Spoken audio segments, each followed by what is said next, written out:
Pessoal, bom dia. Obrigado pela oportunidade de estar com vocês, a apresentar esse estudo que é realizado a cada 3 anos. O nome do tema que a gente escolhe para esse encontro de hoje é Diversidade para Inovar e Incluir. Sim, as duas coisas, porque inovação pressupõe diversidade de ideias, de culturas, de pontos de vista, e a inclusão é caminho para a gente obter diversidade genuína e inovação real. A cada 3 anos, a gente ouve 2.000 brasileiros sobre esse tema. O Diversity tem a ver com um recorte importante sobre a longevidade, por isso esse Old, e o Diversity com todos os subgrupos ou comunidade ou sociedade LGBT, de pretos, PCDs, imigrantes, refugiados, povos originários, mulheres. Então, há vários recortes nesse estudo. São feitas 1.200 entrevistas, 2.000 no total, sendo com cotas para pessoas pretas 200, LGBT mais 300, PCDs 300, com uma margem de erro de 2 pontos para a amostra total, considerando o nível de confiança de 95% e com ponderação de resultados para representar a população brasileira de classes A, B e C. Leituras adicionais são sempre possíveis, como, por exemplo, mulheres pretas ou mulheres, a partir de todas as tabelas de processamento de dados. O brasileiro é preconceituoso, apesar de que 80% dizem declarar, né, ou declaram, melhor dizendo, aceitar a diversidade.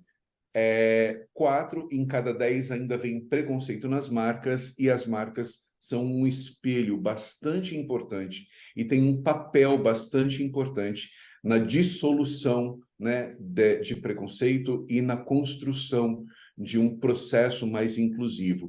Vocês vão ver que o Brasil, como sociedade de consumo, vendo esse regime capitalista, a sociedade brasileira deposita nas marcas uma atitude muito concreta em relação à construção da diversidade. E isso é muito importante dentro desse contexto.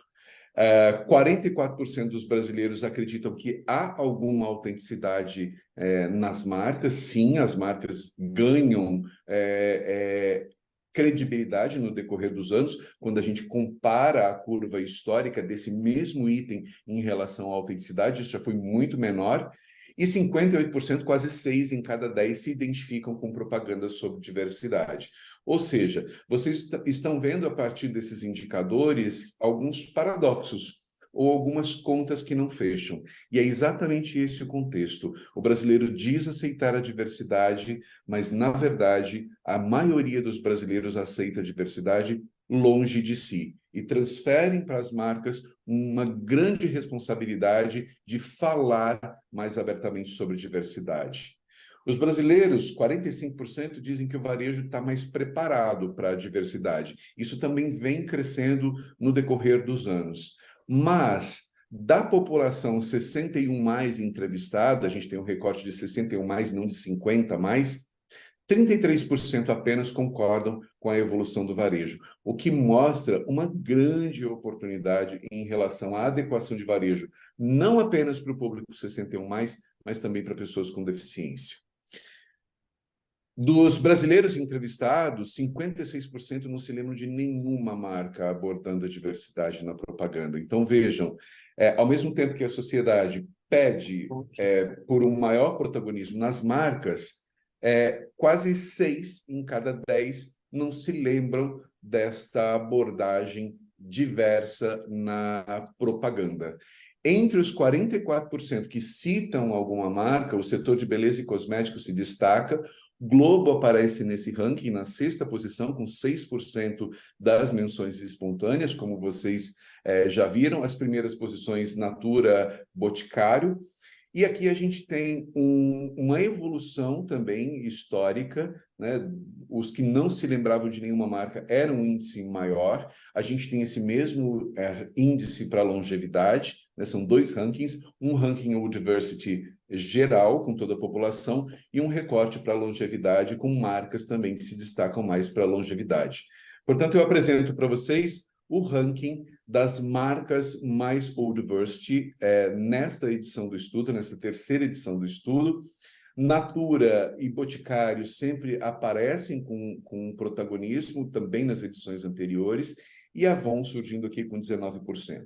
É muito importante a gente avaliar esse ranking dentro do zeitgeist, né, desse espírito do tempo, de redes sociais, do protagonismo da expressão do rosto, né, do nosso bom e velho 3x4 em redes sociais, e de como essas marcas de beleza, cosméticos e estética nos auxiliam a expressar a diversidade e se adequam ao momento em que a diversidade clama por maior protagonismo, sem necessariamente linkar a linguagem verbal com isso, mas simplesmente a expressão. A cor do cabelo, o tipo de batom, o tipo de maquiagem, o piercing, o brinco e aquilo que me representa enquanto ID, a minha identidade. Então, tem um contexto aqui sociológico bastante importante e também dentro da antropologia de consumo, que é importante a gente destacar a razão pela qual essas marcas aparecem aqui, não apenas exclusivamente em relação à sua atuação do ponto de vista de portfólio e de comunicação em relação à diversidade. 46% acreditam na autenticidade das marcas, mas 51% vem descolamento com a realidade. Então, legal, eu quero que você fale, a maioria não lembra de nenhuma marca que fala e defende e inclui e aborda o tema de diversidade, querem que as marcas se posicionem em relação a isso, veem ainda a diversidade como um tabu para as marcas, e aquelas que falam, ainda há um descolamento. 1 em cada 2 brasileiros vê nas marcas que falam sobre diversidade algum descolamento. É uma realidade que não dialoga com a minha, está distante daquilo que eu vivo no que diz respeito à diversidade. É uma diversidade muito poetizada ou romantizada. Vocês também vão perceber que a posição dos brasileiros em relação às marcas é bastante, e vem crescendo, né? Esse índice de 7 em cada 10 já foi menor, mas hoje, nessa edição, 7 em cada 10 acreditam que a atuação das marcas cria e auxilia na criação de uma sociedade mais tolerante e menos preconceituosa.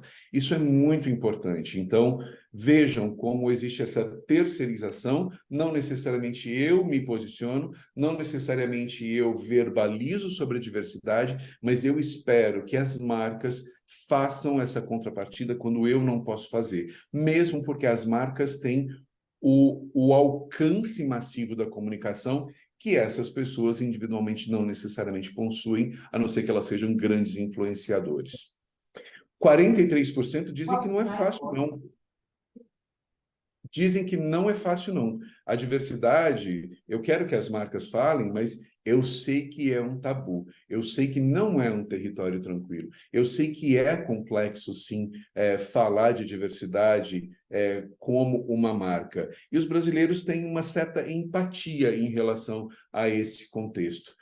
Olhando esse recorte, enfim, havia uma série de atributos aqui em relação a de atributos, a gente vê que os LGBTs, vocês vão ver isso no estudo todo, né? A gente tem recortes comparativos do total da amostra por públicos de cotas pesquisadas. Os LGBTs são aqueles que mais protagonizam e reivindicam menos preconceito, combate ao preconceito e mais diversidade, inclusive para outros públicos que não LGBT em alguns temas.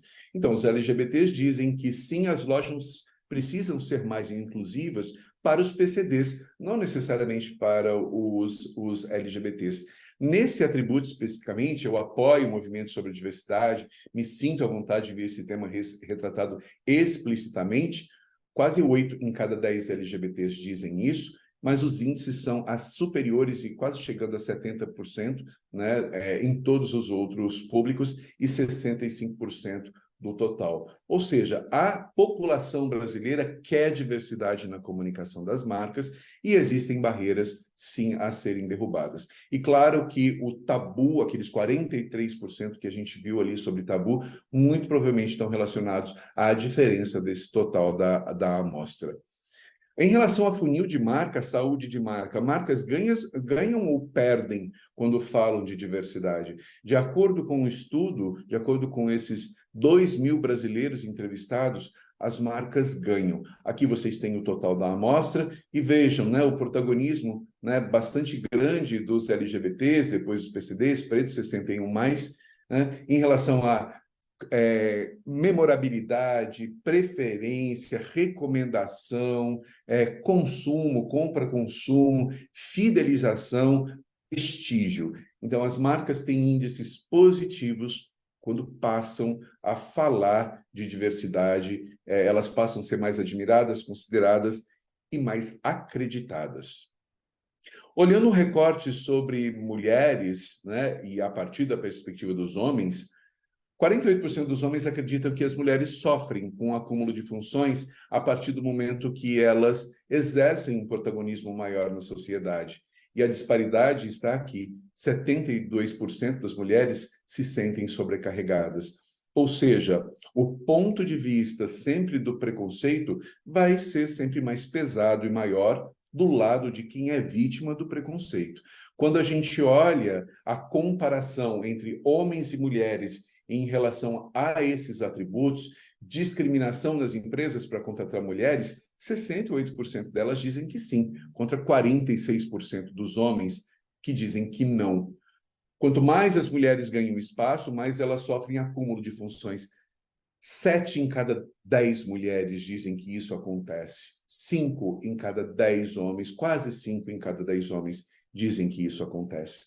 Então, vocês vão ver durante o estudo todo, não nessa apresentação, mas no relatório completo, vocês podem comparar esses gráficos desses deltas, desses gaps, desses espaços que mostram exatamente aonde a gente precisa avançar na derrocada e na derrubada desse preconceito. Em relação ao estudo anterior, infelizmente o preconceito contra pessoas pretas aumentou,